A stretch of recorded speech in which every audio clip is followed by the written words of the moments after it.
Hello everyone, welcome to Beyond Words. So আজকের অ্যানালাইসিসের topic হলো মাই grandmother's houses by Jackie কে। জ্যাকি কে হলেন একজন famous Scottish novelist or poet.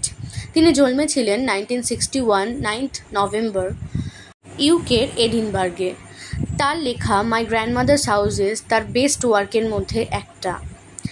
এরপরে তিনি তার সমস্ত পোয়েমগুলোকে একটা কালেকশনে নিয়ে এসেছিলেন যার নাম ছিল দ্য অ্যাডপশন পেপার্স। তো চলো আমরা এর ফার্স্ট স্ট্যান্জাতে চলে যাই। প্রথমে তিনি বলেছেন she is on the second floor of a tenement. Tenement মানে হলো যে কোনো বাড়ি যেগুলো ভাড়া নেওয়া হয়।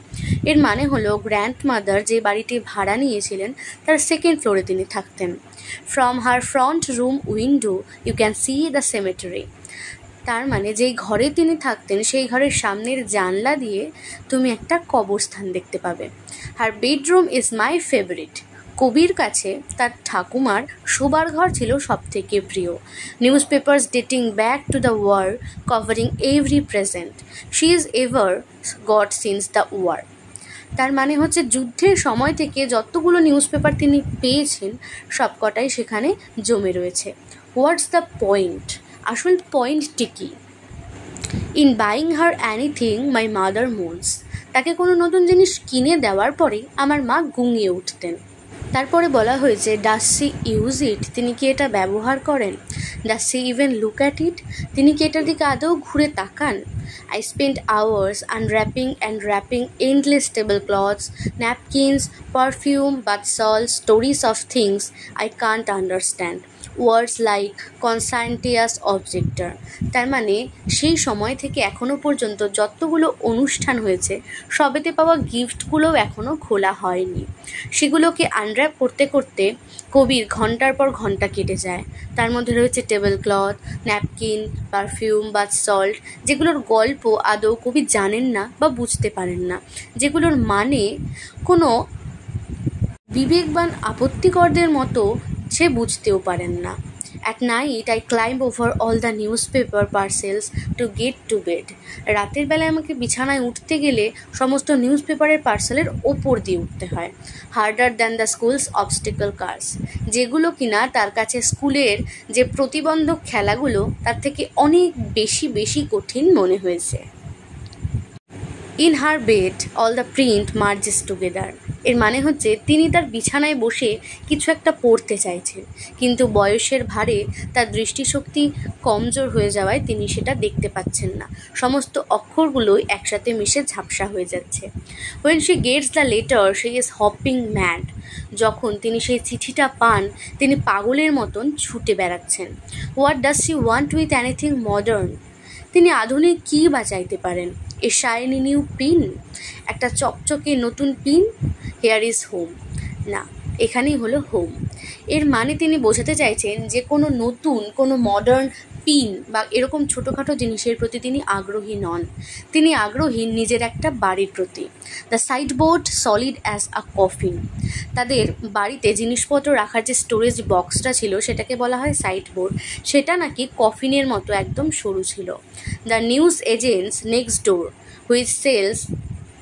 তার মানে নেক্সট ডোর মানে পরের দরজা, সামনের দরজা বা পাশের দরজায় কেউ একজন খবরের কাগজ বিক্রি করতে আসতো। তিনি কি বিক্রি করতেন? তিনি বিক্রি করতেন hazelnut toffees and her Daily Record. তার যে খবরের কাগজটা ছিল তার নাম ছিল ডেইলি রেকর্ড। সেখানে তিনি খবরের কাগজের সাথে হেজেলনাট চকলেটও বিক্রি করতেন। চিভিং ফর এজেস, অনেকক্ষণ ধরে সেটাকে চিবানোর পরে ওভার দ্য ফ্রন্ট পেজ, পুরো খবরের কাগজ কিন্তু তিনি একদমই পড়তেন না, তিনি শুধু পড়তেন সামনের পৃষ্ঠাটা। Her toffee sticking to her false teeth. তার যেহেতু অনেকটাই বয়স হয়েছিল তাই তার একটা দাঁতও সত্যিকারের ছিল না, সবকটা দাঁতই ছিল ফলস টিথ। সেই দাঁতগুলোতে চকলেটটা আটকে থাকতো। এবার চলে আসি সেকেন্ড প্যারাতে। সেকেন্ড প্যারাতে বলা হয়েছে the new house is called a high rise. তার নতুন বাড়িতে শিফট হয়েছে, সেই বাড়িটা অনেক উঁচু।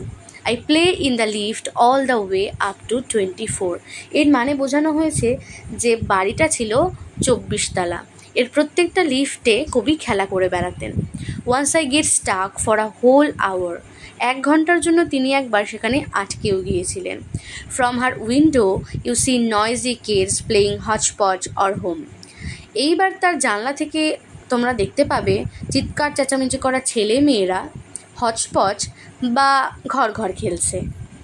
She makes endless pots of vegetable soup.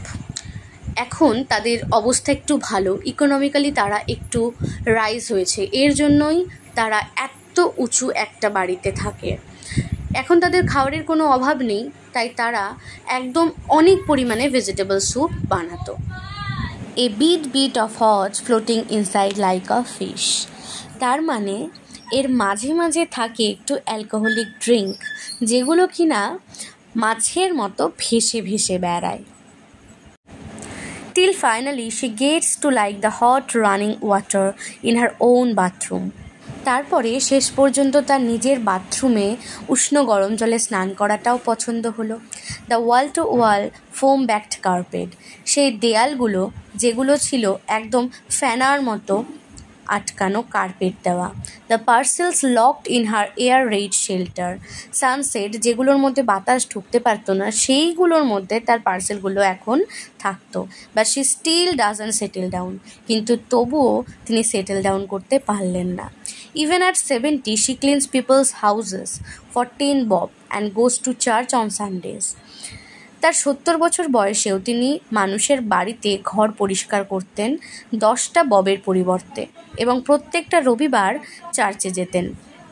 Dragging me along to the strange place where the air is trapped and the ghost sit at an altar. আমাকে টানতে টানতে সেই অদ্ভুত জায়গায় নিয়ে যেতেন যেখানে বাতাস গুমোটভাবে থাকতো আর ভূতেরাও যেন এক কোনায় কোনায় বসে থাকতো। এখানে তিনি একটা আইরনি বোঝাতে চেয়েছেন, চার্চ যেখানে ভগবানের জায়গা সেখানে ভূত এসে বসে আছে। এটা একটা মিমিক্রি, কারণ এখানে তিনি বোঝাতে চেয়েছেন যে রিলিজিয়ানটাও যেন ফ্যান্সি হয়ে যাচ্ছে, যত তারা বড়লোক হচ্ছে তত তারা রিলিজিয়ানে ফ্যান্সি হচ্ছে। আগে গ্র্যান্ডমাদার কখনো চার্চে যেতেন না, কিন্তু যখন তিনি একটু বড় বাড়িতে থাকতে শুরু করলেন তত তিনি ধর্মের প্রতি ফ্যান্সি হতে শুরু করলেন। এরপরে আসি হচ্ছে my parents do not believe. আমি আমার বাবা মাকে বলতাম কিন্তু তারা কখনোই বিশ্বাস করতেন না। It is down to her, এটা সবসময় তার উপরই নির্ভর করতো।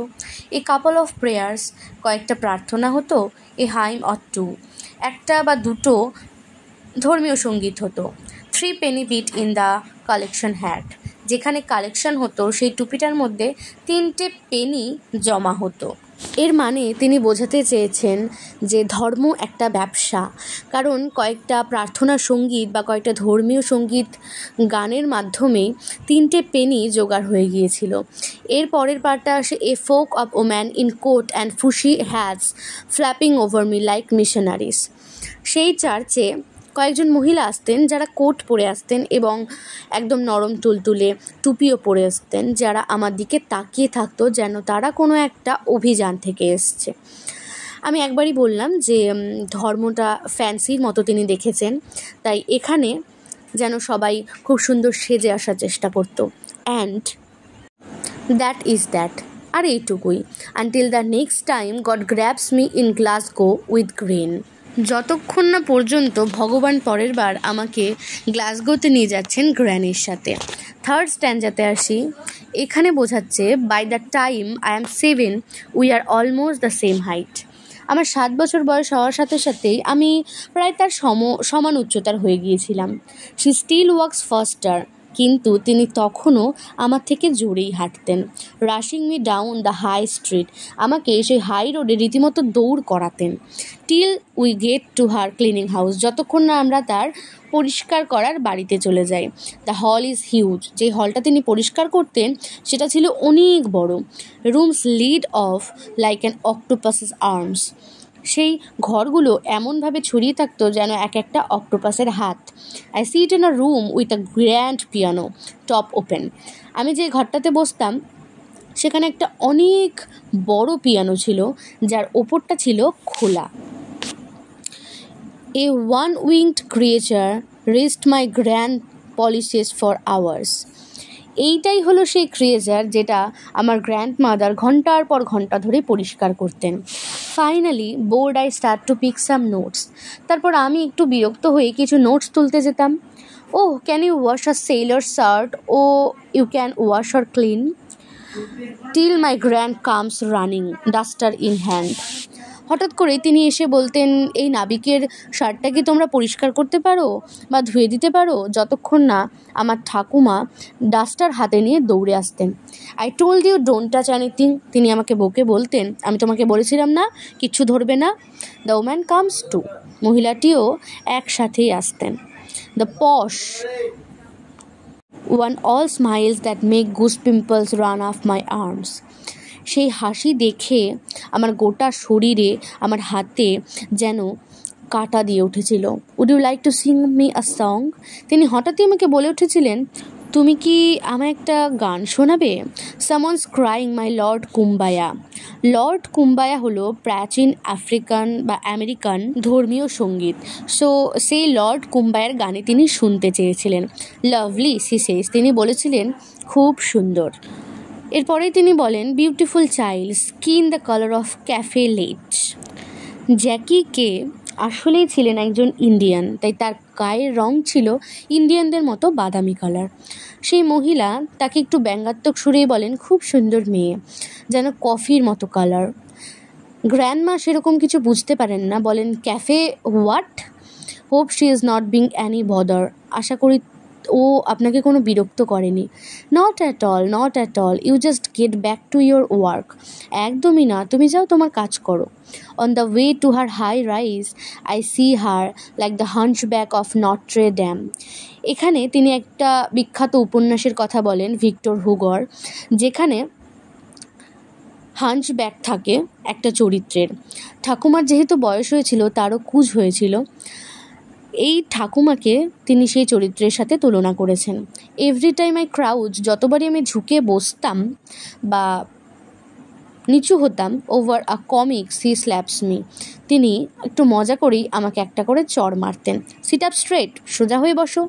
C is on the ground floor of a high rise. এটা হচ্ছে লাস্ট স্ট্যান্ডা। এইবার তিনি আর ওপরেও নেই, দোতলাতেও নেই, তিনি হচ্ছে একদম গ্রাউন্ড ফ্লোরে। From her living room you can see ambulances. এবার তার থাকার ঘর থেকে তোমরা আর কিছু না, অ্যাম্বুলেন্স দেখতে পাবে, screaming their way to the Royal Infirmary. সেই অ্যাম্বুলেন্সগুলো রয়্যাল ইনফার্মারির দিকে ছুটছে। রয়্যাল ইনফার্মারি হলো সেই সময়কার একটা বিখ্যাত হসপিটাল, যার অ্যাম্বুলেন্সগুলো তার পেশেন্ট, তার মরণাপন্ন পেশেন্টগুলোকে নিয়ে হসপিটালের দিকে দৌড়চ্ছে। এই পেশেন্টগুলো হয়তো বা বাঁচবে বা হয়তো বা মরবে।